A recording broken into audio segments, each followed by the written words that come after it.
How are you? Good, how are you?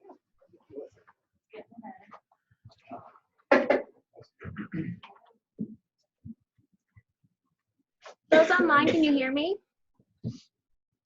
Yes. Yes, I can hear you.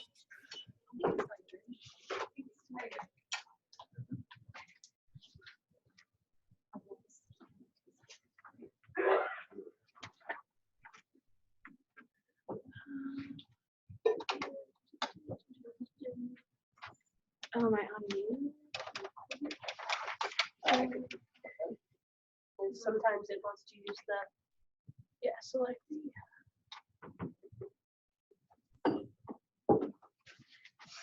See if, oh, you're on mute over here.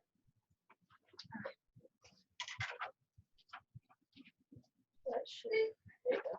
One more time, those online, can you hear me? Yes, I can hear you. Great. There you go. You can turn the volume. It's coming through here, I think. Okay.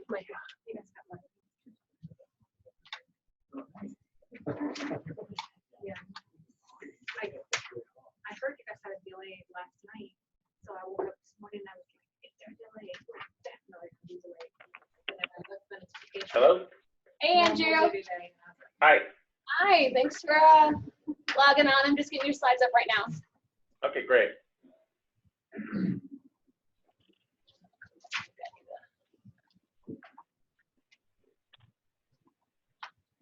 Would it be easier if I progressed through the slides and did screen share, or I don't know? Sure. Yeah, that would be easier.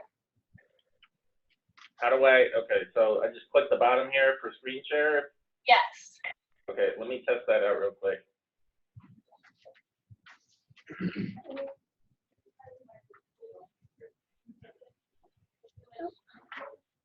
Gotcha.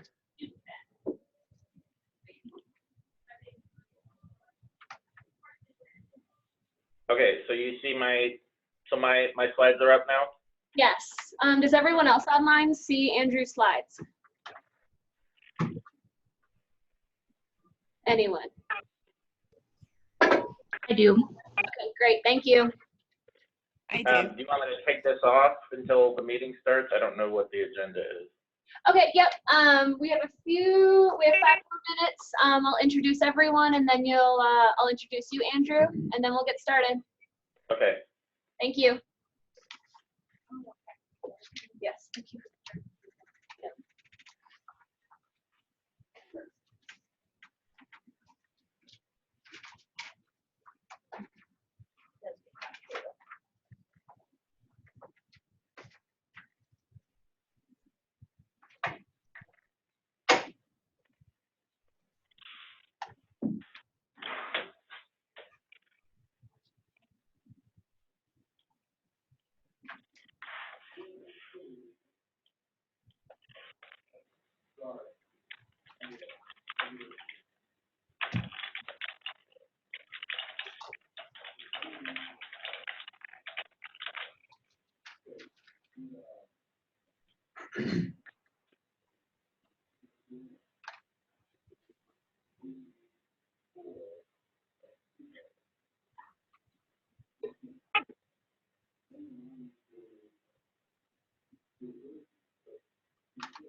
You want me to pass?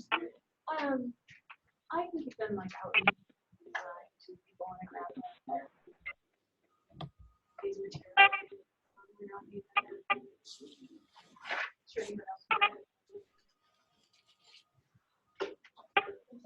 Write down what they're attending online. Thank you. Perfect sense.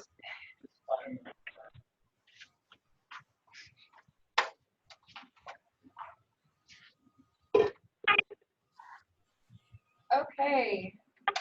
It is 1 o'clock, so I'll get everyone started. Welcome to the February 19th Air Quality Technical Committee. Go around and do introductions. I'm Samantha Bailey, Environmental here at PPACG. Kevin Shrewsbury, Jessica McMullen, I'm the policy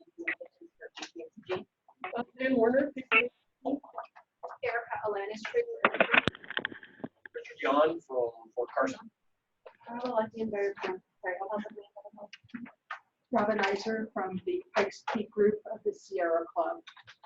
And then folks on the line might get a little quirky, but just yell out your name and whoever gets it first can start. Megan Carpenter with Southern Colorado Clean Cities Coalition. Megan Dunlap with Peterson Air Force Base and Cheyenne Mountain Air Force Station. Yarek Crick from Manitou Springs, Colorado. Julia Simmons with Town of Green Mountain Falls.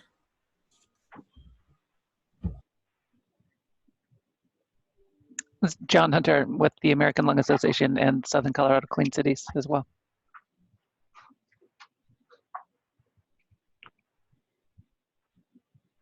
Okay, anyone else? Great.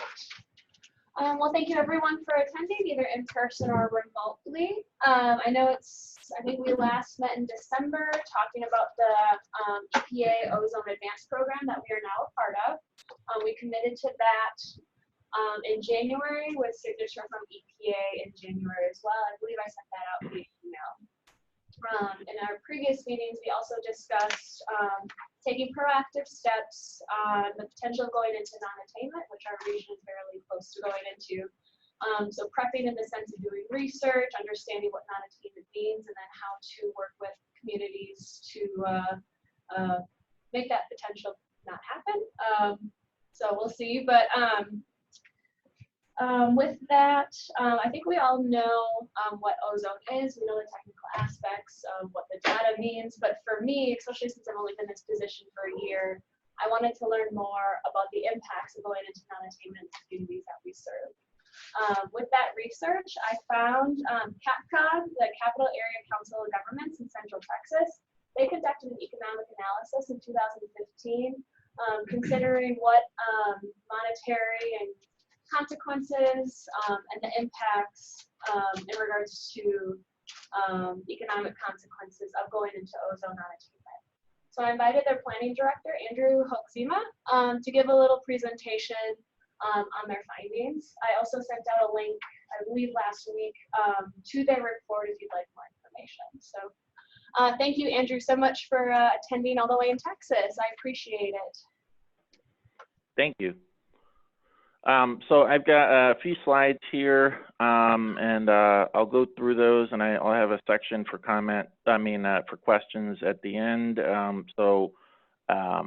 I'd encourage y'all, if a question pops up, just write it down, and we can get to them at the end. I will say it's a little bit difficult to hear people in the room, so I might need Samantha to repeat your question to me in order for me to hear it. can do. Your slides were up earlier, but now we don't see them. Did you show? Yeah, I'm gonna share it right now. Cool, thanks. Okay. Can y'all see it now? It's good. Hang on, let's see. Can you see it now? Yes.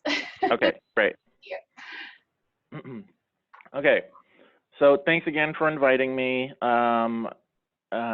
I'm gonna first just start with why it's useful to analyze the potential costs of non-attainment. Those of us who work at COGS and in planning, it's always useful to understand what the risks are and then plan accordingly. So first reason to do this kind of an analysis is that it can help motivate action. A lot of times the folks that are already gung-ho about taking action don't need additional convincing, but there's particularly people in the business community or people for whom air quality is just not a particularly salient issue, that if you put the issue in the context of what it can mean for the region's economy, it can lead those folks to help to actually take some action to reduce their emissions and help put the region in a better position to either avoid a non-attainment designation in the first place or be able to comply with the standard as quickly as possible and minimize the damage, the potential economic damage from a non-attainment designation. There are stakeholders from time to time who might actually be in favor of a non-attainment designation as a sort of necessary remedy to a violation of the air quality standards. The study that we endeavored on really was focused on trying to explain that some of those things, some of the actions that can be taken to reduce emissions can be done on a voluntary basis anyway, but that there are lots of requirements that kick in with a non-attainment designation that an area has no choice but to comply with because they're statutory or regulatory requirements. And just understanding that can help actually get more emission reductions than might otherwise be the case if these issues are not explained or enumerated in a study like this.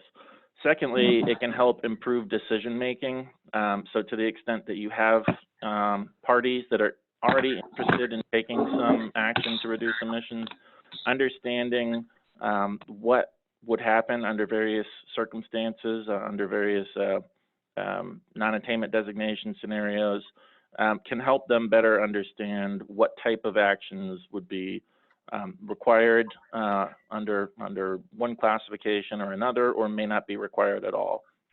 And then last, the whole effort is really, I kind of liken it to saying an ounce of prevention is worth, a pound of cure. The point of this study, or a point, if y'all were going to do a study like this, the point would be to figure out what the other side of that equation is. What is the, what would a non-attainment cure mean to the region if it did not take preventative measures to reduce its ozone and avoid a non-attainment designation.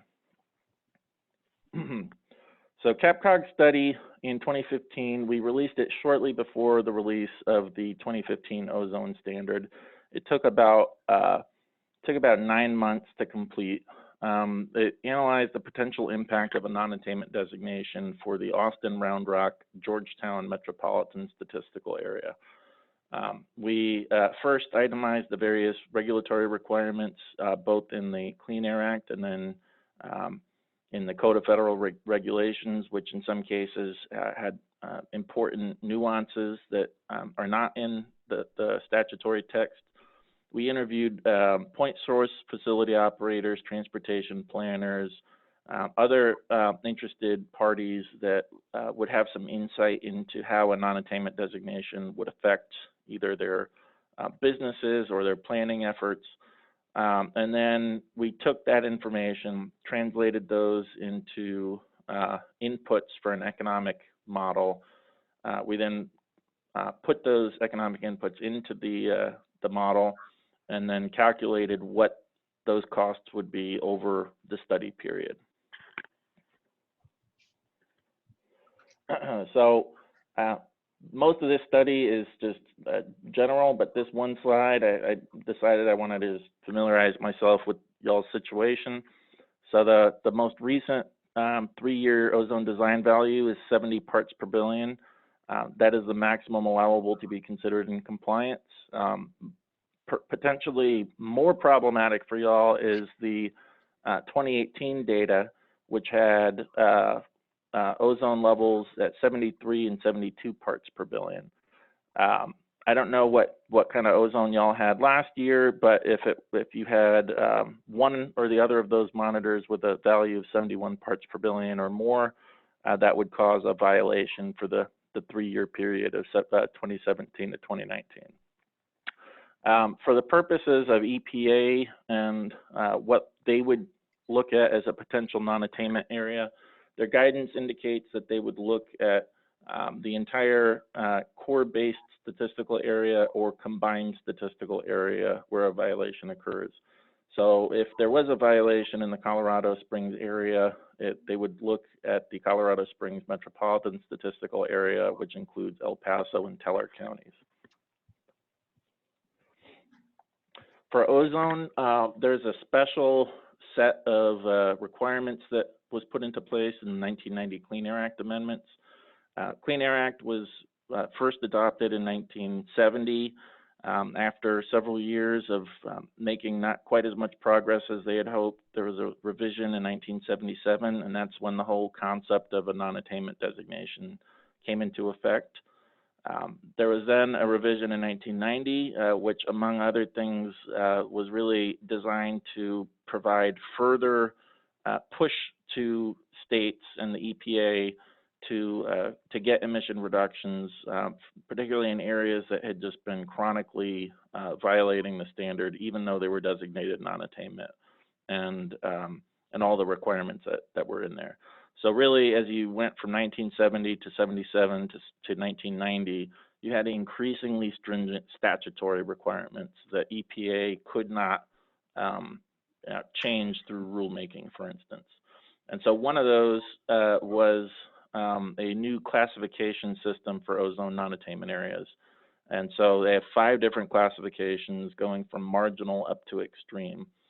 For most of the country, if they were designated non-attainment, they would fall into that marginal classification. The theory behind the marginal classification is you have about 3 years after you're designated to come into compliance. And the only requirements are kind of passive requirements. So there's permitting requirements, and then there's requirements that you ensure that federal actions are consistent with the air quality plan. But there is no requirement that you install new pollution controls or have an inspection and maintenance program or anything like that. Theory is that you will come into compliance within 3 years without any new rules being put in place. For areas that have either more severe ozone issues or that are marginal classifications and then fail to meet the standard within 3 years, they then become a moderate classification area. And those areas, there's a whole new series of requirements that kicks in, including a 15% reduction in VOC emissions, reasonably available control technology for NOx and VOC, an increase in the offset requirements for permitting, and then what's called a basic inspection and maintenance program for light duty vehicles. And then, but perhaps most comprehensively, the state is actually required to submit a plan demonstrating that the area will be in attainment of the standard within 6 years of its non-attainment designation, and that it will adopt all measures necessary to achieve that. In addition, it's also supposed to have contingency measures that will kick in automatically if the area fails to meet its attainment date. After an area meets, comes into compliance with the standard, it then can only be redesignated to attainment if it has a maintenance plan. That maintenance plan has to demonstrate that emissions within the region will stay at the same or lower levels as the attainment year, and then it continues for 2 10-year periods. And during those periods, while permitting goes back to what's called prevention of significant deterioration. Transportation conformity requirements still apply, and the state is required to keep any other measures in place as well unless it can demonstrate that it will not interfere with maintenance of the standard. So sometimes when we talk about how long the implications of a non-attainment designation are, it's really, you know, even if you get designated non-attainment and get redesignated to attainment the very same year, you have at least 20 more years of regulatory consequences as a result of that. This slide just talks about the non-attainment new source review permitting. It applies to new major sources of emissions, so any new facilities that are going to be built that have a potential to emit at least 100 tons per year of NOx or VOC, and then any major modifications to existing sources. And major modification really is 40 tons per year or more increase of NOx or VOC. Lowest achievable emissions rate means basically no economic analysis can be included in that. If there is another facility of the same type that has an emissions rate that is you know, basically out of reach for a local facility to achieve, it just can't be built in that case. So it's got to look at basically the very lowest emissions rate in use throughout the country, and then have that incorporated into its design for the new facility or the expansion. So you can figure out what the difference in that is by comparing it to best available control technology, which is the permitting requirement for attainment areas. Any new emissions also have to be offset at least 110% for marginal areas and at least 115% for moderate areas. The only way you can obtain offsets is either from an internal transaction, basically if you have one facility and reduce emissions from that, and then use those credits to cover an increase in another facility. That's one way to do it. Otherwise, you can sometimes buy credits from another facility if you have you know, a market for those kind of things. And then you've also got to look at alternative locations or processes and demonstrate that the proposed location and process is acceptable. This permitting requirement only applies during a non-attainment designation. Conformity is the term that refers to requirement that all federal actions are required to conform to the purpose of the state's air quality plan, particularly for non-attainment areas. So transportation conformity is a special type of this. It applies to federal approval of transportation plans, short-term transportation improvement programs, and federal funding for highway and transit projects. There are a number of different tests that an area either must use or can use to demonstrate conformity. If an area is, you know, goes too long without having their transportation plan or TIP demonstrated to be in conformance with the SIP, it can go into what's called a transportation lapse, which then puts its federal funding and approvals for projects that are in the TIP at risk. Basically, if you have any change in the scope of a project that adds a lane mile or any capacity to the project during that time frame, you're significantly constrained. And if you have an existing approved plan or TIP and you're adding capacity, you've got to get reapproval of that plan and a new demonstration that it conforms to the air quality plan. General conformity applies to all other types of federal actions, and they apply really to anything that would result in a net increase of 100 tons per year or more of NOx or VOC from direct and indirect emissions. And those terms are can be kind of done on a case-by-case basis depending on the circumstances. Examples of where this would apply would be things like airport expansions, freight rail expansions, and military base construction. And as I mentioned before, it applies not only during a non-attainment designation, but also for at least 20 years after during the maintenance periods. For areas that miss their attainment date that are marginal, as I mentioned, they get bumped up to moderate classification. one of the first requirements is a 15% reduction in VOC emissions, regardless of whether that's a particularly effective strategy for reducing ozone. At the time that the 1990 Clean Air Act amendments were adopted, it was believed that most ozone issues are related to VOC. Areas that were moderate were at least 15% higher in terms of their ozone levels than the standard. So the theory was if you get a 15% VOC reduction, that's at least a reasonable set of efforts to get your emissions down. So this is what's called reasonable further progress, but it basically requires any non-attainment area that's moderate or higher to get a 15% reduction in emissions within 6 years of a non-attainment designation. This would be a difficult, this particular requirement will be a difficult thing for any area to attain right now.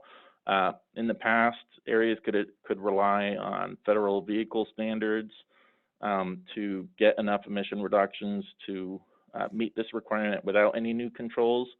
But in most parts of the country, I believe. Charlie, we're not doing that yet. No, we're not. We're not, Charlie. What's that? I'm sorry? Okay, I don't know what happened just there.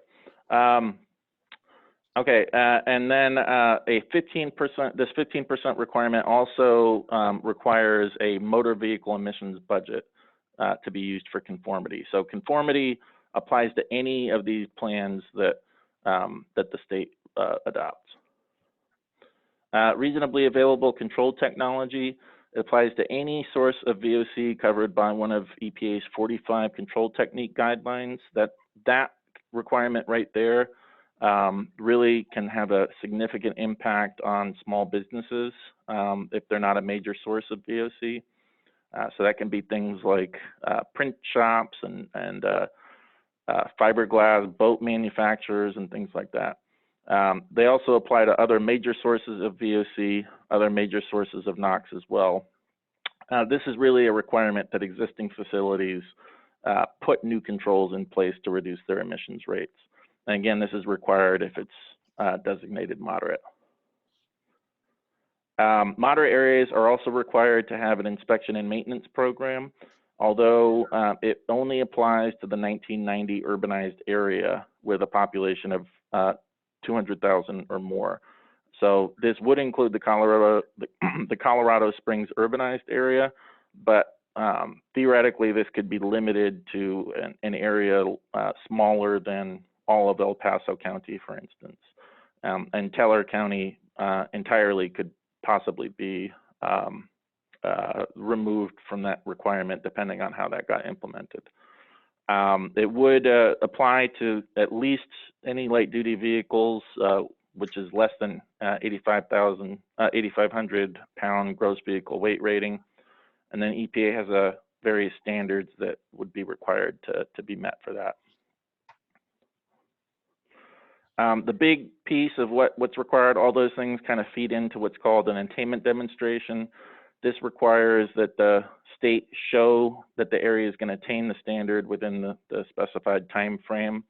And model includes modeling and a different set of motor vehicle emission budgets. There's also a requirement for contingency measures that would go into effect immediately if an area failed to meet its attainment date.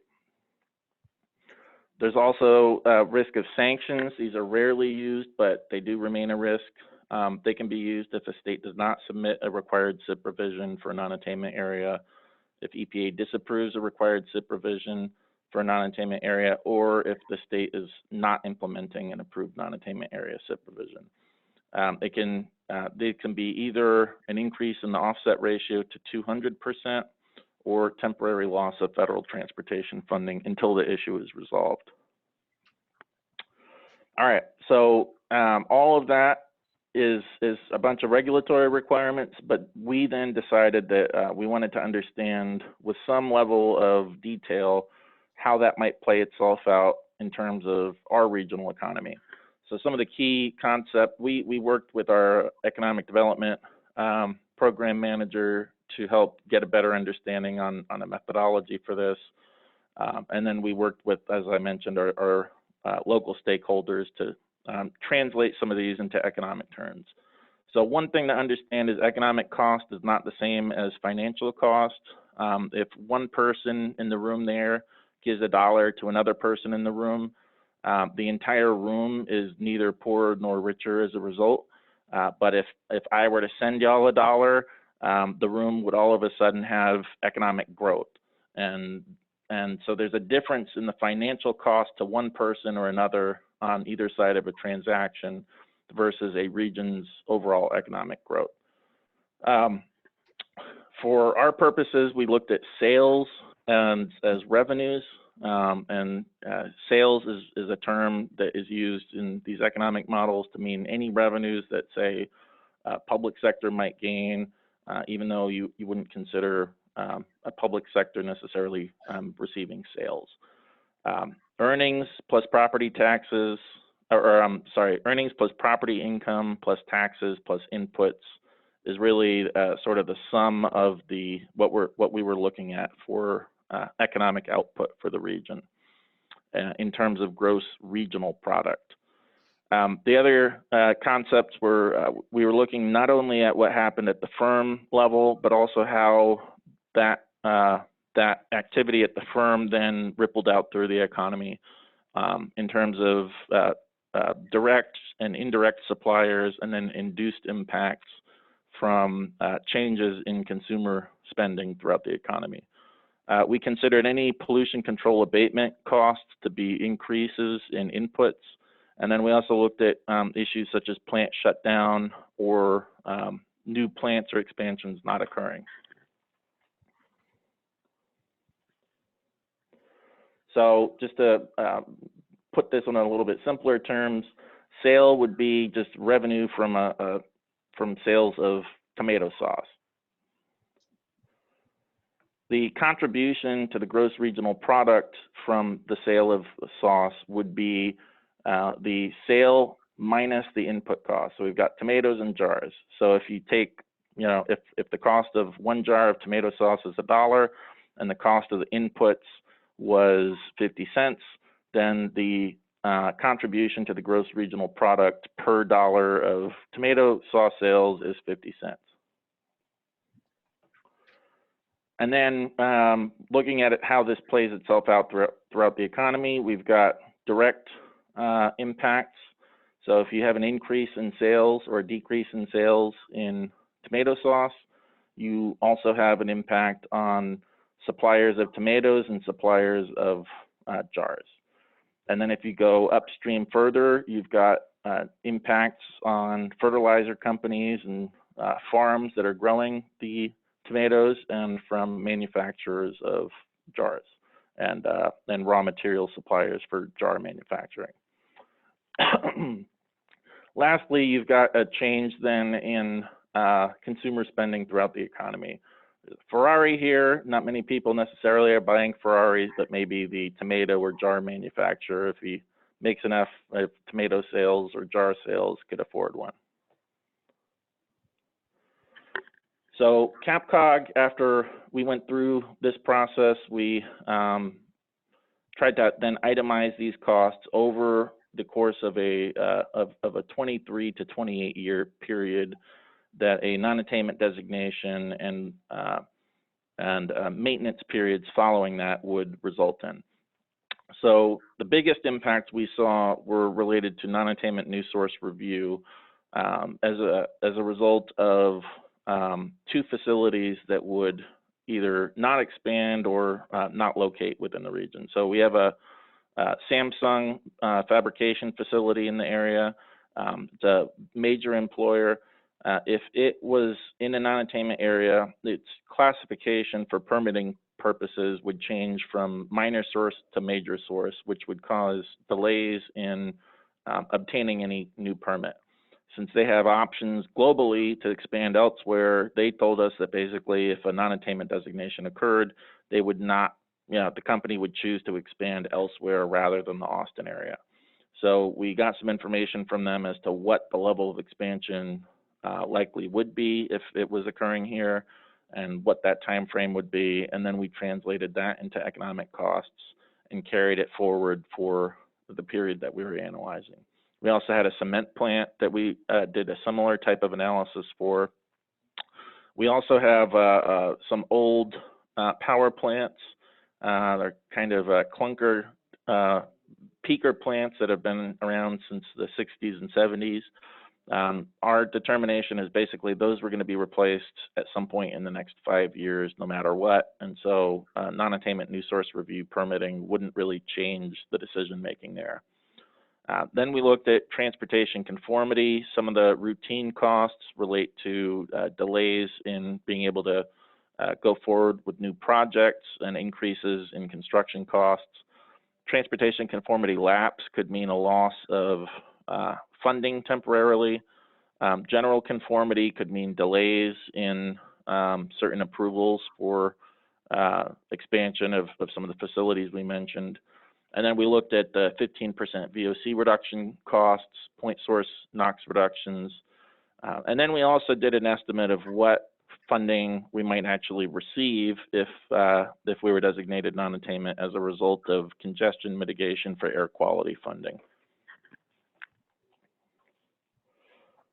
We then put it in context. So we looked at the gross regional product in 2013, and then the cumulative gross regional product from 2014 to 2046.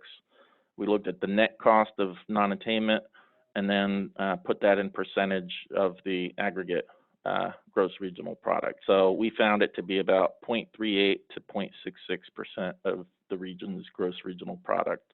And that's sort of a worst case scenario if all of those things happened. So then the annual costs we found to be about 0.9 to $1.4 billion under that scenario. And then we broke that out, given the disproportionate impact that the non-attainment new source review permitting had on this analysis, we broke that out as well, as you can see there. All right, so that's my presentation. Questions? Any questions in the room or online for Andrew?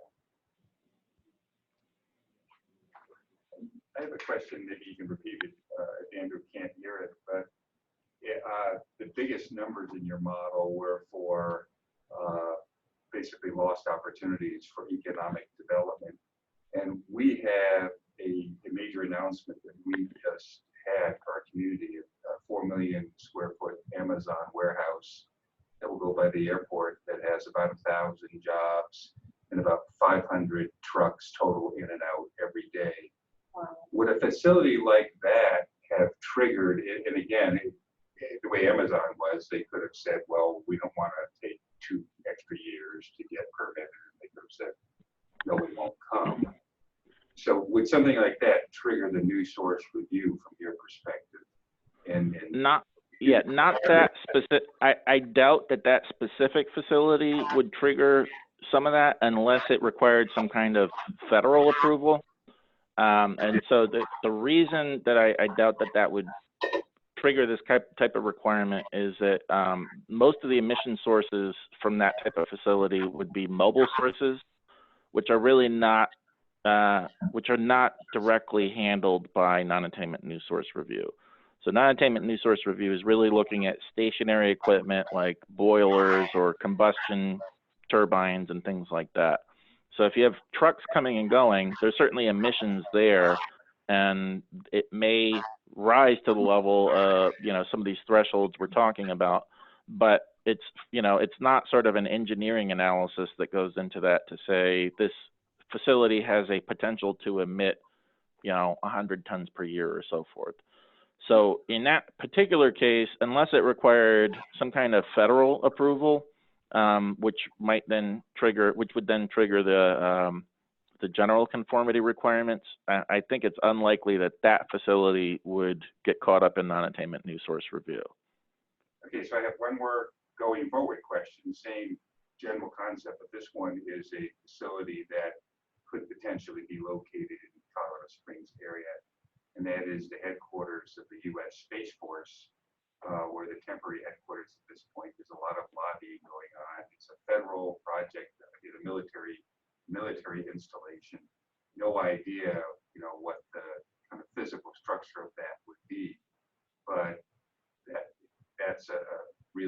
major economic development thing that is actively being pursued that is totally federal.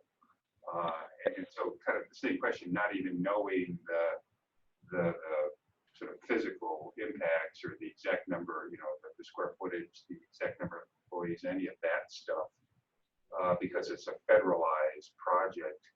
Could you imagine that be triggering a new source review? Yes. Well, so it wouldn't be. It would not trigger non-attainment new source review necessarily. I don't know.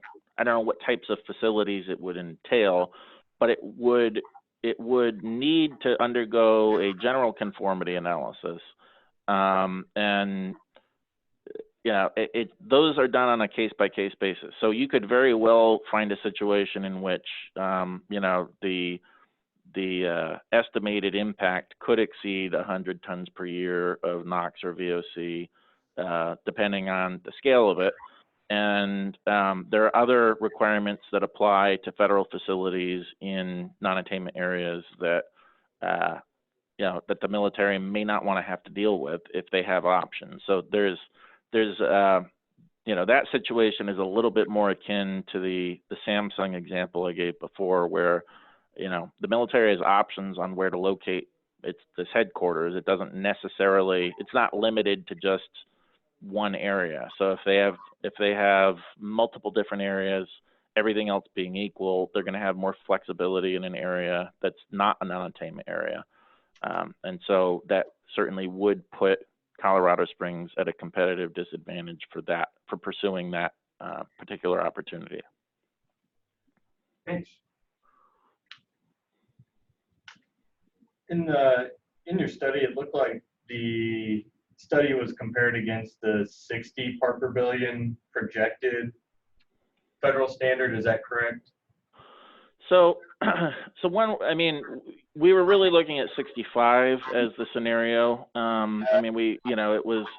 We entertained all possibilities, but one of the things to keep in mind is that all of the things that we enumerate in the report apply regardless of what the level of the standard is. And so the issue is, the level of the standard just affects the probabilities of some of those things happening.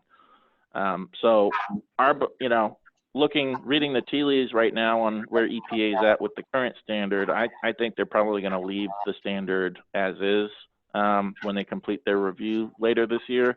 But if the Colorado Springs area has an ozone design value that's exceeding the standard at the time they complete that review, it's not clear if they're going to go through a new round of non-attainment designations or what. But certainly the area would be at risk of a non-attainment designation, even with the current air quality levels that you'll have there. And did you guys do, for your financial impact study, did you assume marginal or moderate non-attainment? So we did an assumption that we got designated non-attainment initially as a marginal area, and then missed the attainment date and got redesignated or reclassified to moderate. So we actually did two different scenarios. One in which we got we were designated non-attainment, and then the very next year we were able to get redesignated to attainment. So if everything works right and you're only in non-attainment for 1 year, what does that scenario look like? And then we also did an analysis of what I just described of being classified marginal, missing the attainment date, and then eventually coming into compliance 6 years after an initial designation. So you guys are kind of in a similar situation as us, where we had some bad ozone years and then had a good ozone year. Yeah. It has now given us a little more margin.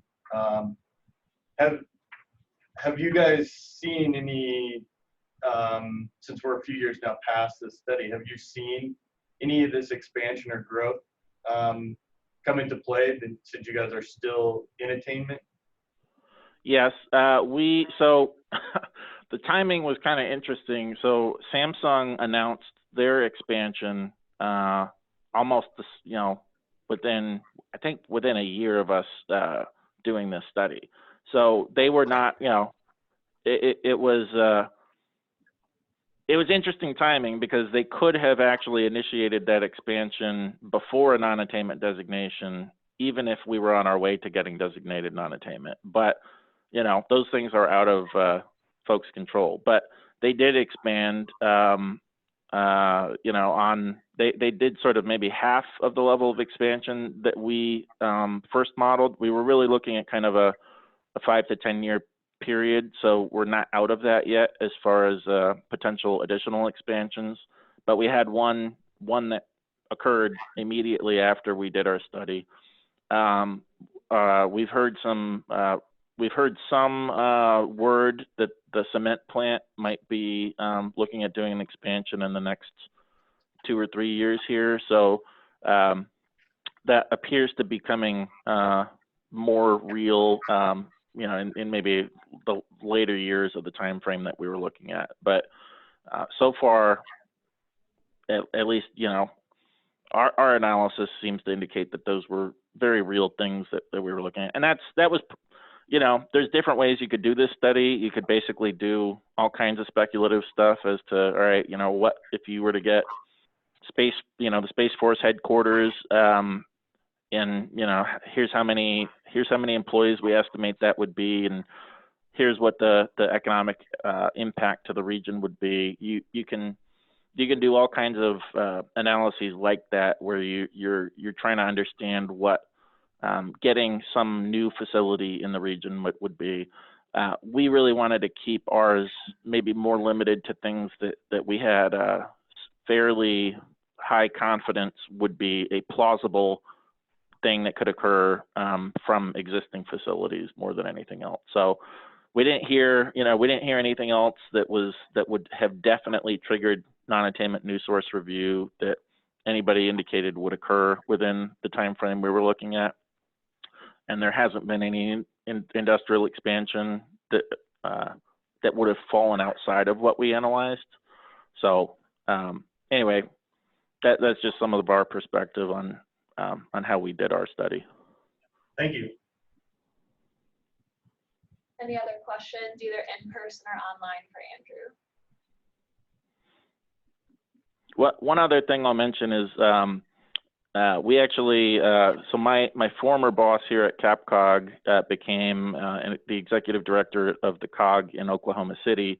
They also have an ozone design value of 70 parts per billion, and him being familiar with our study actually hired us to help them do some initial scoping of a non-attainment cost analysis for their own region. So right now there's only 2 of these type of reports that are out there, one for our region and one for the San Antonio area, and that one was based on the one we did.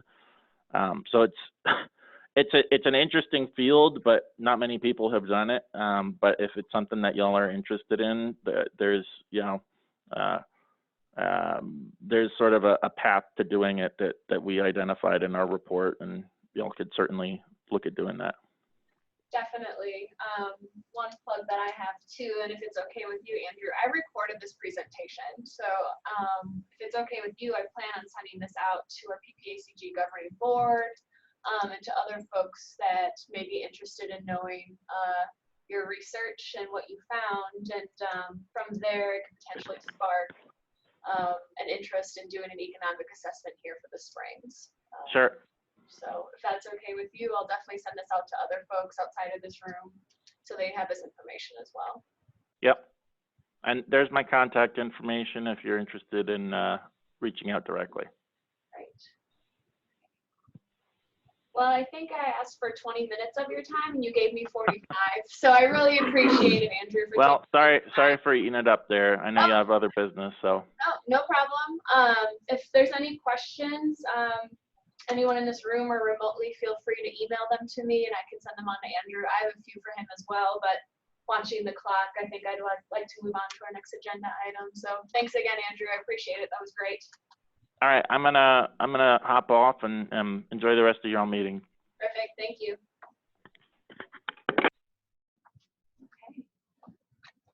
Okay. Great. So as I said, if you have any questions or if you feel that your organization would be interested in either participating or just having this information available, I'm going to meet with our board in March to kind of give them an update on our efforts, as well as put in a plug for Andrew's economic assessment. So did we ask him how long that analysis took, number one, and number two? 9 months. 9 months. Yeah. And how much did it cost? They got a grant. It's noted on the report that they got funding through the Texas Commission on Environmental Quality. But I've also been applying for grants that funding could go towards, or keep an eye out for grants. If there is an interest to, as PPACG, we can ask for, contributions to do the analysis as well. How many people were involved with the analysis? I mean, did Andrew undertake that as a project? They're a larger council of governments than we are here at PPACG, so we would probably have to hire a consultant. From what I understood, Andrew has an economic development manager that conducted a lot of this data analysis. Yeah, but we don't have that, so we would probably have to hire a consultant. Anything else? I thought that was, it's a lot of information, but really interesting to see, the impact that it has on our communities and a different side of non-attainment. Is our current ozone standard 70 parts per billion or 75 parts per billion? 70. That's a federal standard. Okay, so it's 70. 70. Okay. Yeah, it was revised from 75 down to 70. Okay. But the current standard that we have to meet is 70. Okay. Because we have 75 here in this report. There should be 2 listed in the green, but we can talk more about that too. Okay, that might be something you want to look at. And then from what I remember, CDPHE, they gave us, if we have a 8-hour standard that's higher than 73 this summer, based on the rolling average, that could put us over standard. And I can resend out that data. I believe Gordon sent that out late last year. So it is possible for this year to be the year to go into non-attainment.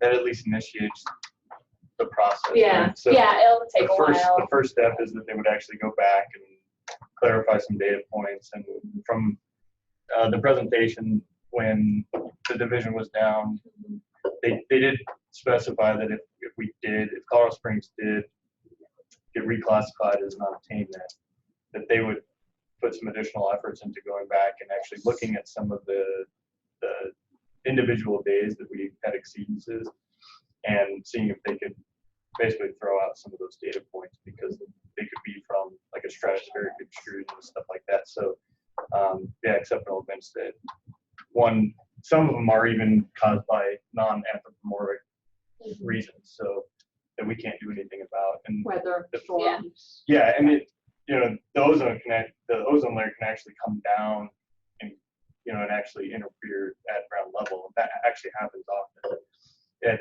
our elevation. So those are some of and the federal regulations actually stipulate being able to exclude that data.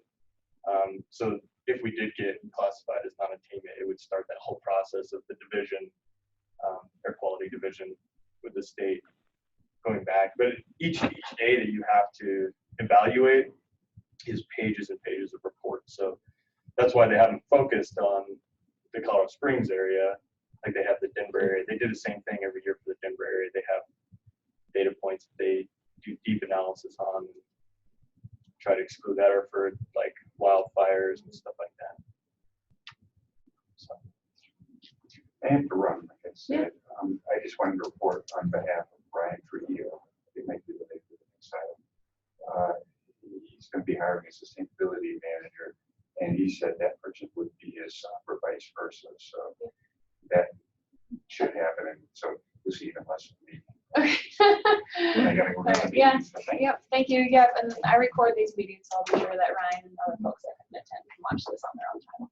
Thank you. Okay.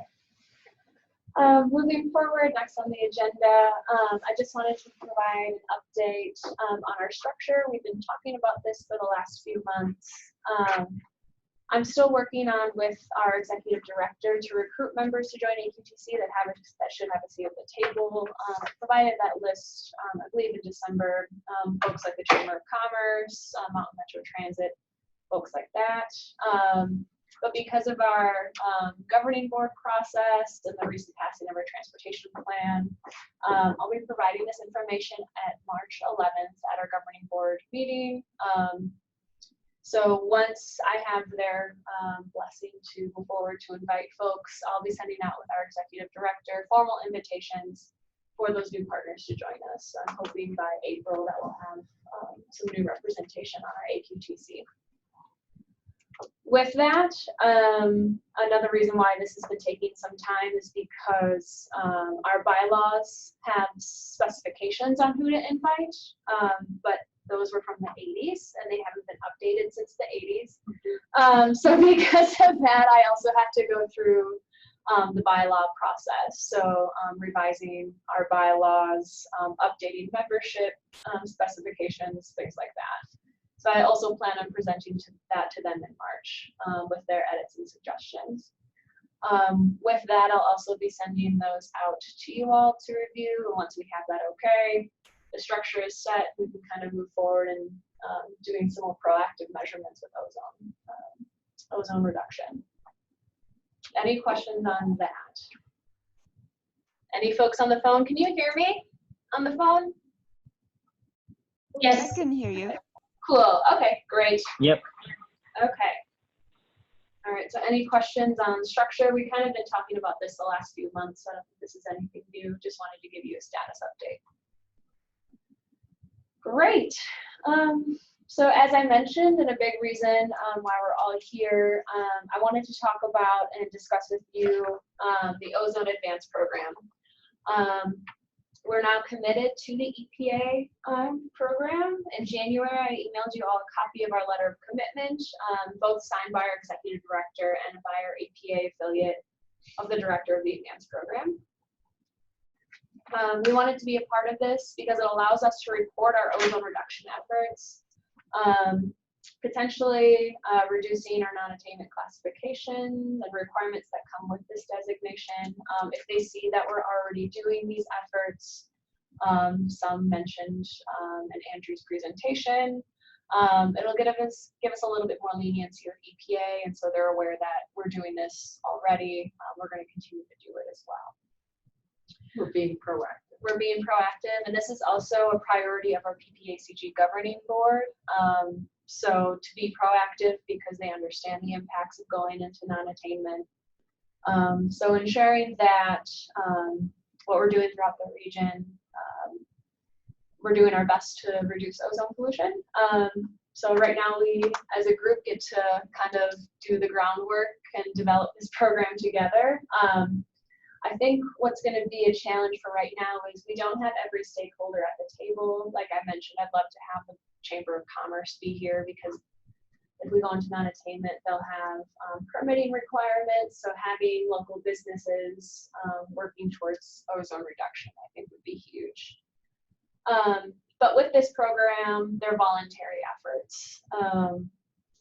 So really working towards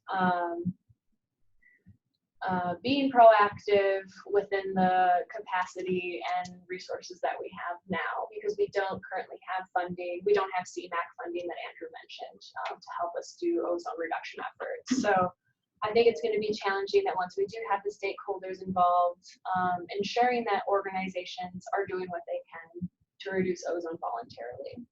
Sam, does the Economic Development Council come under the Chamber of Commerce? That I'm not so sure of. Do you know, Jessica? Anybody here from city government?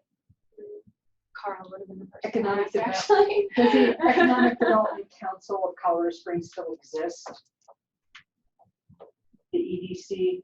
So the Colorado Springs Chamber of Commerce and Economic Development Corporation did combine, and that's the chamber and EDC now. An Economic Development Council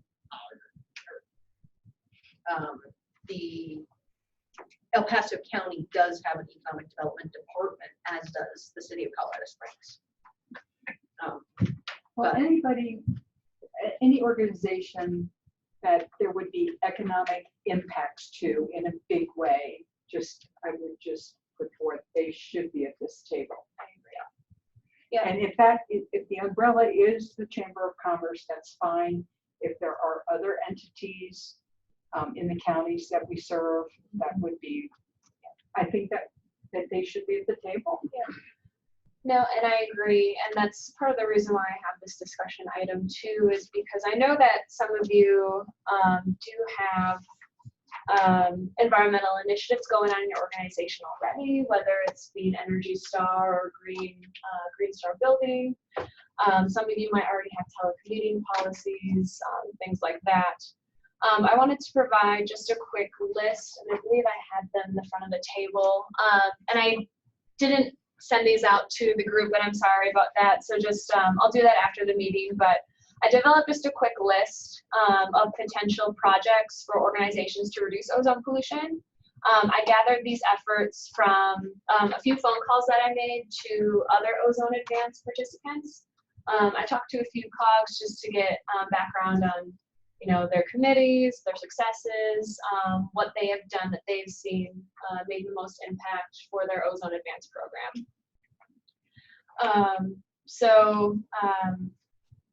For transportation, developing a telecommuting policy with staff to reduce the number of trips going into work is huge. With that attachment, I included PPACG's telecommuting policy.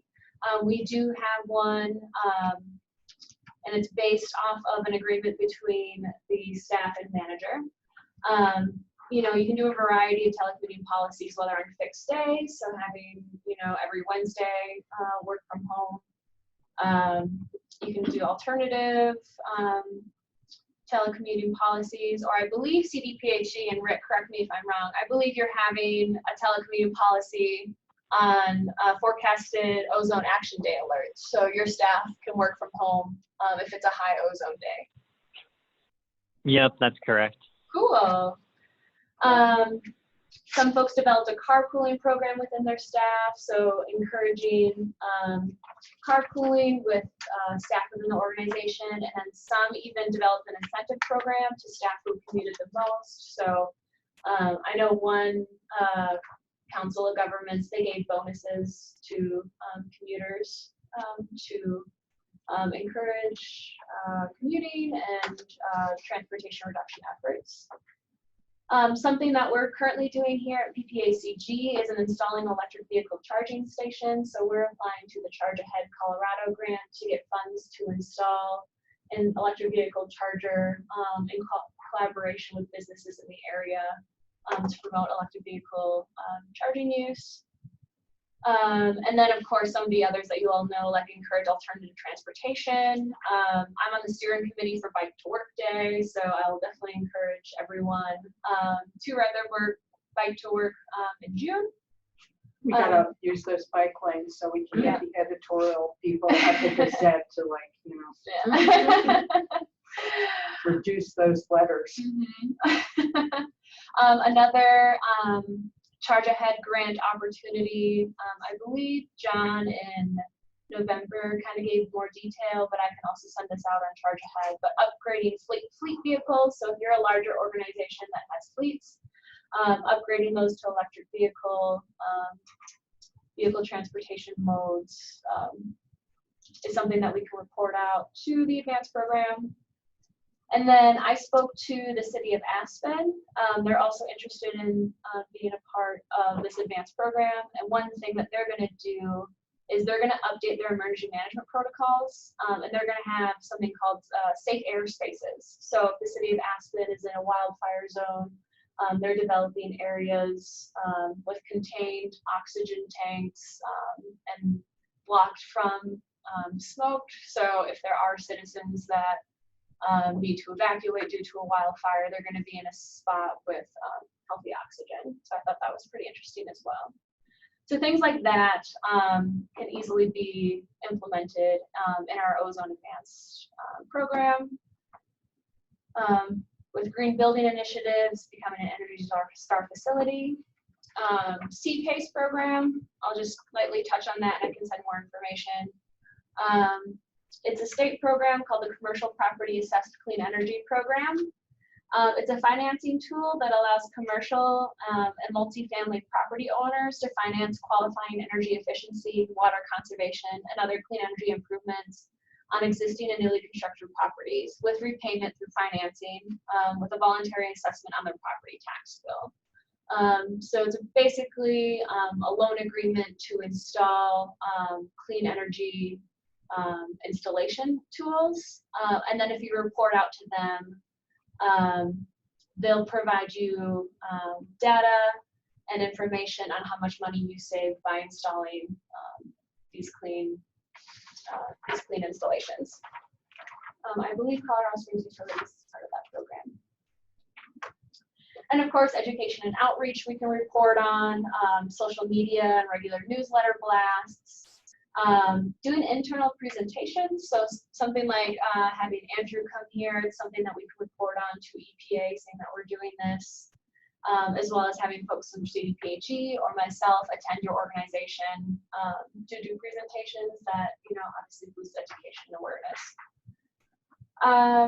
Partnerships with local businesses or schools. I thought this one was really neat. When I talked to the Council of Governments in North Carolina, their most successful program that they report out to in their advanced program is they do a poster contest. Oh, they have 600 students draw really cute, you know, pictures of what air quality means to them, trees, sunshine, things like that.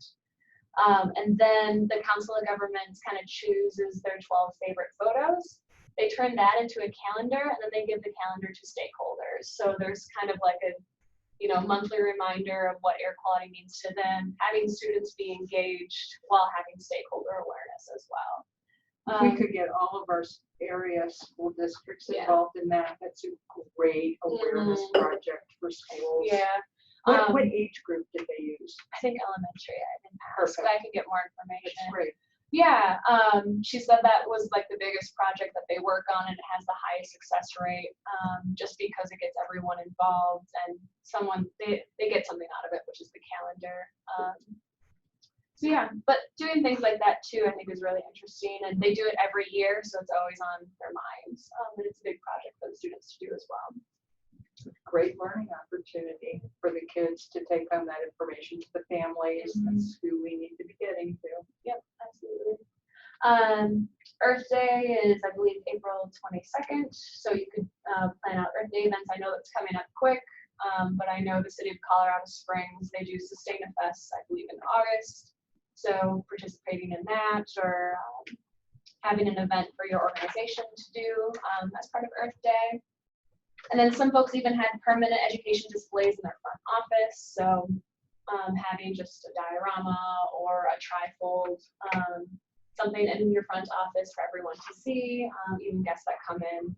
That's something we can report on for education outreach for the advanced program. And then community projects, these can also kind of be built in team building projects. We do these here at PPACG. The city of Colorado Springs and Manitou Springs, they do Plant a Tree Day. So if you want to get your organization involved in doing something like that, we can report that as an ozone reduction effort by planting trees clean the air, taking carbon, things like that. Apply for grant funding. I've been working to send out grant opportunities to Aqtc when I receive them. If you don't have the capacity or time, I'm more than willing to work with you and have some partners get involved to get some funding if you have any interest in promoting a community project. And then public workshops. John Hunter, I'm going to have you chime in, but I know that we can offer public workshops to your organization to promote clean air. Clean Cities does an electric vehicle demonstration, so you can contact John if your organization are interested in learning more about electrical vehicles and chargers. And I don't know if you want to say something to that, John, real quick, or you can hear me.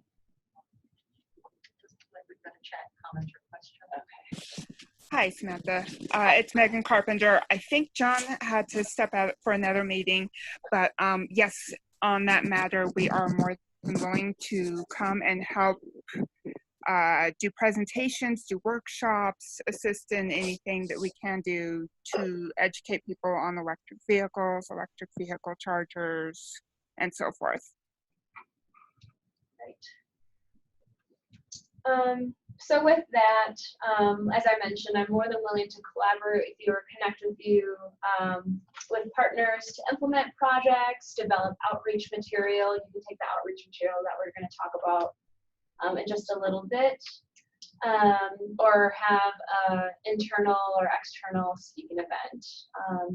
If you don't have the time or resources to implement a project, at least consider the low-hanging fruit. Even if you just do one presentation throughout the year of 2020, that's better than nothing at all. And the reason why I asked for that is because as part of the advanced program, I'm going to develop a business survey to collect data and begin metric collection of efforts going on throughout the region. And that'll be baseline data that we can use to not only implement the ozone advanced program, but as part of a reporting tool as well. So it'll be anything from doing a social media post, to having a presentation, to installing new windows. I'll be collecting that information probably mid to late year, and that'll be the information I use to develop this advanced program planning document that we have to submit by January of 2021.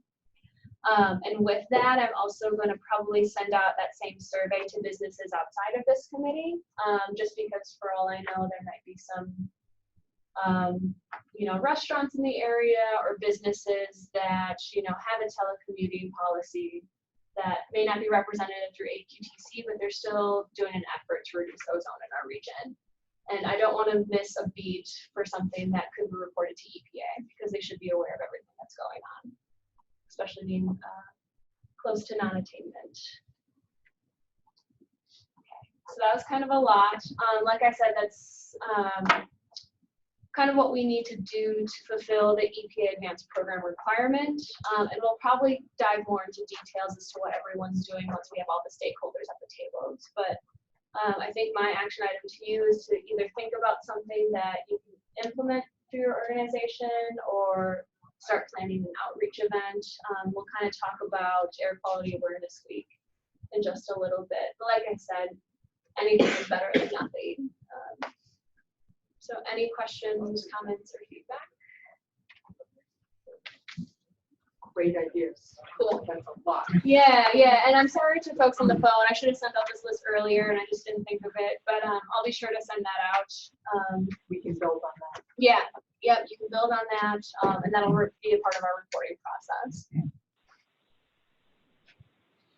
The nice thing about this advanced program is that since it's voluntary, even if it's just the folks in the room that are doing something, that's more than enough. I've seen advanced planning documents that were just 5 pages long. So it's just going to be a start, and hopefully we'll build on that once we continue on with this program. Cool. Status of public outreach and awareness activities. So earlier this morning, I sent you our 2013 to 2019 air quality trends report. I recently got this from our graphic designer. I just provided content. She did all the formatting, photos. Our GIS folks did the math on the front page. And then the graphs were provided and validated by CDPHE. So the data that you see there is from the owners of said data. As I mentioned to you before, I wanted this report to be for the general public. In the middle of the table, and I believe I sent out these reports in the past as well, my predecessor did kind of a text-heavy document, more technical, and every year CDPHE comes with a air quality data report. So I haven't seen anything out there that was easily digestible for the average reader. So I wanted this to be visually appealing, kind of some white space, not super text-heavy, but still provided content on the 6 criteria of pollutants and the data from 2013 to 2019. So it's a 6-year report, technically. I wanted to send this out as a first draft. And I apologize, I know some of you already sent me your edits, which is great. Didn't have the chance to review it and make edits before sending this out. I just got it from our graphic designer this morning, and I wanted to get this out to you. So there are some kind of like grammatical and content errors that I see in here, but what I'd like to hear from you is your thoughts or any feedback on the report, or any edits and suggestions that should be made in here. And when I said about the parts per million, parts per billion, it is correct. And the 2015 standard then became great. 70. This is odd because typically when EPA introduces a new standard, the old standard goes away. That 2008 standard still stands at this. So it's accurate to have both of them in there. Yeah. This is an odd do you one. think that wording is okay right there? Yeah, that wording is. It looks good. I think it looks good. It's odd because normally one standard will replace another one. This one, there's still two effective standards out there. Okay. And that goes into how things are and what level of non-attainment. They could still not reach attainment for some areas in the country still don't reach attainment for the 2008 standards. That's why it's still Got it. So I think that includes the Good Denver region as clarification. well. They don't meet the 08 standard. that's correct. Yeah. Yeah. So they've actually just got bumped up to serious. Yeah. So it's. Yeah, Chris Welch and I both had a chance to review it. Overall, we think it's going the right direction too, and I think it definitely serves more towards like the public interest. Kind of the two things that we think should maybe be incorporated is like an executive summary. Okay. Just kind of overview what is this, where are we going, and then kind of like an overall section of what can I do. Okay. Since this is developed towards the public, kind of overview of the data, where we're at, and then suggestions of what can the public do to partake in making carbon reduction. So I think those are our two main comments that we have kind of to share here, and we can provide some more technical comments on some, like you kind of mentioned, there's some spelling and some grammatical errors and stuff, and we have a couple comments on some graph formatting and stuff. Okay. We can provide those Perfect. to you electronically. Cool. Thank you. Yeah, I think overall it's going in it's a good direction. It's not overwhelming. You know, it's not a huge document, and I think this would be great for educators to have. Mm-hmm. I love the map. I would love to see this map a little bit bigger. Yes. Too, or like as a graphic that we can put in that as well. And it might be also be nice to clarify which monitors have the ozone and which are. And it's kind of hard to tell in the text. Yeah. Yep. Just because that's something like I think we're trying to clarify for community. Yeah. Statement. Yeah. And then I don't know if this would be too much, but I thought it was really interesting when they did the presentation from CDPHE on those two exceedance days in 2018, where how that came down, that data, and how they attributed a couple of those data points. Yeah, I know it could be nice to include a little brief. Yeah, I don't know if that's appropriate for this story, but I thought that was just interesting, you know, the wildfire impact, and that some of those are maybe not as much. Yeah.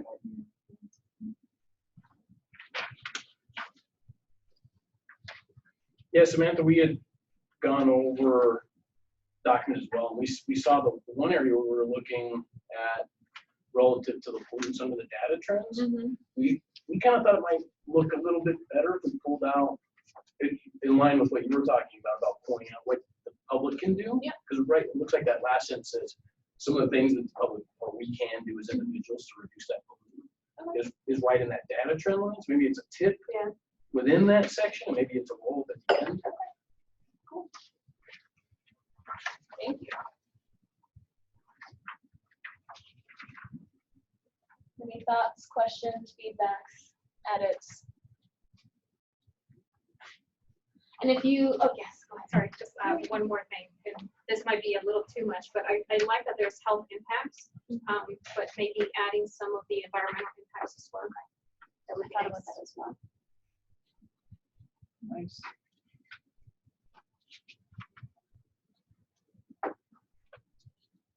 And you might want to wait until the meeting or after, which just makes sense, to add the folks on the back who are part of the committee after the decisions are made at the next board meeting. Yep.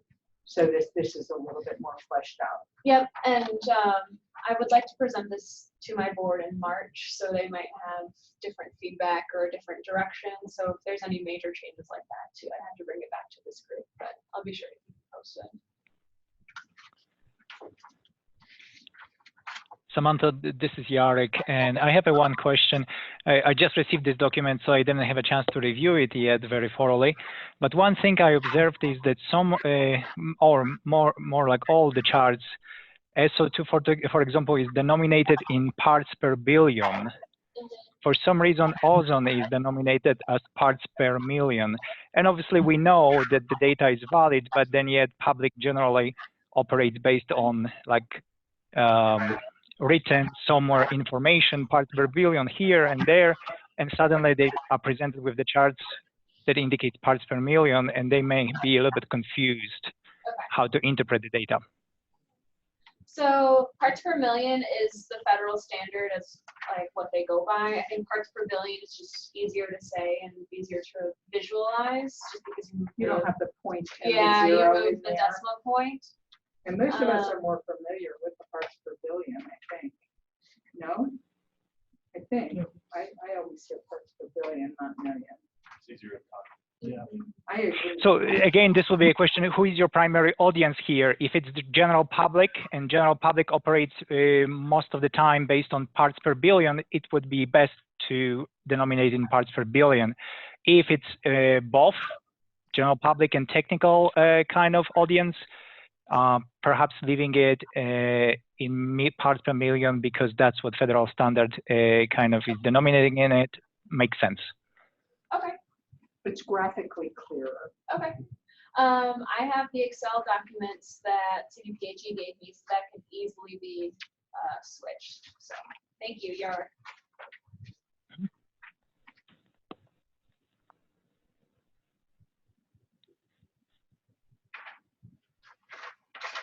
And if you guys look at this, review, or if it's better to send me your edits electronically, feel free to do so. I would probably need them sooner rather than later, because I have to get this out to our board 1 week in advance before the meeting. So as soon as possible would be best. And then once we have edits and changes from our board, and I incorporate the ones, I want to incorporate the edits and changes you all just gave me before the board meeting. And I'll ask for feedback from our governing board as well. Once I have all of that incorporated, we can distribute this out. I'd like to do it as soon as possible, since it's kind of since it's the beginning of the year, and it'll be good to get this out for the ozone season. Great. One other thing too that I'm going to be planning on doing, I am working with our AAA program, our Area Agency on Aging downstairs. That's another large program that we host here at PPACG. I'm going to work with them to do a senior center tour at our 3 counties that we represent, so Park, Teller, and El Paso. I'm going to be doing, and hopefully in collaboration with El Paso County Public Health, a senior center tour just to talk about air quality awareness and the health impacts from specifically ozone, but just doing more outreach and awareness with air quality with our sensitive groups. So that's why I have the senior center tour, as well as working with local area schools, developing and providing material to teachers and students, because as we all know, small children are also the sensitive group that are impacted by high ozone days. So providing them lesson plans, maybe start developing, maybe not for this year, but start talking about big ozone projects that they could do for the next year if we're interested in doing that poster contest that North Carolina had really big success with. Just kind of get them familiar, because I don't think there's anything going on with the local area school districts when it comes to ozone training that I'm aware of. And since District 11 is our central school. Is he here today? He was online. Oh, He had to leave. He had to leave. Yeah. Okay. Since that is our central school area where the ozone is most concentrated, getting D11's buy-in would be great. And I think they do have the buy-in with Kevin Storms. He's our District 11 representative on Aqtc. They did apply for, I don't know if it's CDOT's or the Department of Energy. They applied for the DERA grant, so upgrading their bus emissions, bus fleet to be less lower diesel emission. So I don't know the status on that yet, but I sent them that information. I know that they were going to pursue that grant. So that's something that we can celebrate and also report on in our advanced program document. So that's great. Yeah. So talking with, Jessica McMullen, and we're going to work with CD or El Paso County Public Health as well. We kind of wanted to focus on the sensitive groups for this year. So that's why we're doing the senior citizen tour and reaching out to students as well. Kind of start there as our baseline for education and outreach for ozone awareness. And one of the things is that this year, being the census, a lot of the schools are really hijacked into participating in awareness relating to that as major projects for this March, April. So next year, we won't be competing with that, doing ozone awareness and education efforts. Yeah. Which will be really better for us. Yeah, absolutely. And then lastly, I just wanted to make a pitch, and I believe, Rick, you're online, so feel free to jump in. CDPHE and EPA, they are celebrating Air Quality Awareness Week this year from May 4th to May 8th. The theme this year is Better Air, Better Health. Their goal is to run events that increase air quality awareness and effects of air quality on health, as well as encourage people to check their air quality index daily. Being the 50th anniversary of EPA, they're trying to celebrate different achievements each month, with May being designated as improving our nation's air. Each day for the week, they're going to have daily topics. Monday is wildfires and smoke. Tuesday is asthma and your health. Wednesday is where's your AQI coming from? And I'll be sure to email this out too, so if you guys are writing really quickly, I'll be sure to get that information to you. Thursday is air quality around the world. And then Friday, they're going to do a shout out to state and local events to their social media page as well as their website. So collaborating with CDPHE, we really want to encourage organizations throughout the region to celebrate Air Quality Awareness Week. I believe I included this group as well as some partners outside of our committee, like UCCS, Colorado College, District 11, a bunch of other folks, to just fill in a doodle poll. So we can pick a time for all of these groups to come in a conference call. CDPHE and I will kind of give an introductory on Air Quality Awareness Week and what that is. Provide information on what projects have been done in the past, and then provide resources, any help, assistance for these groups to participate in Air Quality Awareness Week. So Rick, I don't know if there's anything I missed or if you want to chime in. No, I think you did a great job, Samantha, and kudos to you for all the work that you're doing. Really, you're doing a lot. You should be commended for everything. Yeah, and oh, sorry, Rick, go ahead. Oh no, that's okay. Yeah, I just look forward to seeing what we can plan for Air Quality Awareness Week. I think everything's kind of tying. Yeah, it could tie together. It can kind of be like a kickoff to ozone awareness because it's right before summer, an ozone season. So yeah, I just look forward to seeing what we could do. At the minimum, we could provide some like images and graphics and to be posted on social media. But I don't know, maybe we could plan something in Colorado Springs, like a public education event, or we'll see. So yeah, thanks again, Samantha and everyone. And I'll be sure to send out a reminder with the doodle poll. I believe I said Friday, but with Monday being a holiday and Tuesday being a snow day, I might extend that deadline a little bit. But as I mentioned, it's just going to be an introductory phone call, kind of provide collaboration. So if two groups on the phone want to do the project, see where we can align efforts. So it'd be less work for you all and the ideas that you may have. A tie-in locally, Sam, would it be possible for you to send out just a short press release about Air Quality Awareness Week 2020 and put yourself forward to be interviewed? Yes. And let the community know about this committee and just a handful of the projects that are already in process. Talk up the advanced program, you know, KRCC, or radio, KRDO, KKTV, Fox. Yes. So in that initial email, I didn't include the media just because I want that to be a separate conversation with them together, and that'll be more specific. You're a good so talking yes. head. You're a mouthpiece in the community. Oh, thank you. Yeah. People need to, you know, Yep. you need to get out there so that people can coming to you and with ideas and with, you know, I need materials, you know, I need your help, I need your support. And yep. You're great at what you do. Yep. Get yourself out there. Yep. And we're definitely going to do that. So it's just going to be in a separate, I think, conversation with the media as well. Same with our transportation folks. I would love to see like a free fare day with our with Metro Transit, but that's going to be more of a separate conversation with them for Air Quality Awareness Week. So yes, I kind of reached out to folks that are more education and awareness specific.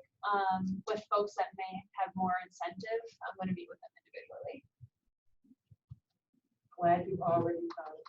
Mm-hmm. Any questions, thoughts, ideas, feedback on our planned so far public outreach and awareness activities?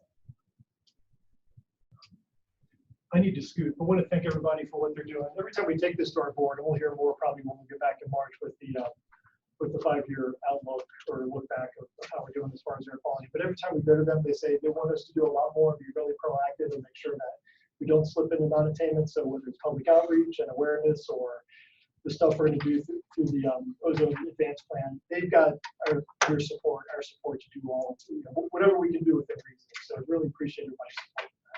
So we feel emboldened, empowered to be able to do more. So keep the good ideas coming. So appreciate it. Thank you. Sure. Thank you. Thank you. Okay. That's all I have for today. Anything else, either online or in person, in regards to air quality in the Pikes Peak region? Do you have a contact for Earth Day? No, and do you want me to see if I can find out what group or what individuals are organizing it? That would be great. I'd be happy to. My anniversary is Earth Day, so I won't be here. I'll be with my husband celebrating our anniversary, but I do want to plan something along the lines for Earth I think Day. it might be Mark Joyce. Anybody know Mark Joyce in the community? He's the guy that created those big globes of the Earth and wanted to get a globe of the Earth from space in every classroom. He runs an organization, a nonprofit called Earth Seeds in the community. I think he's been one of the main organizers. Let me get in touch with him, and if he's not doing it this year, he'll know who it is. Great. Yeah, I appreciate that. Okay. Yeah, and anything else that you think along those lines that I should be a part of? I'm new to the area. I've only been here for a year, so if there's any events, please don't hesitate to forward them to me. I'd be more than willing to take a look at them and possibly coordinate something. So, great. Anything else, either online or in person? Hey, this is Rick. Yes? I just wanted to mention we had the opportunity to host, or it was hosted at CAPCOG in Denver, National Transit Institute Transportation Conformity Training at the end of January, just last month. And it was great.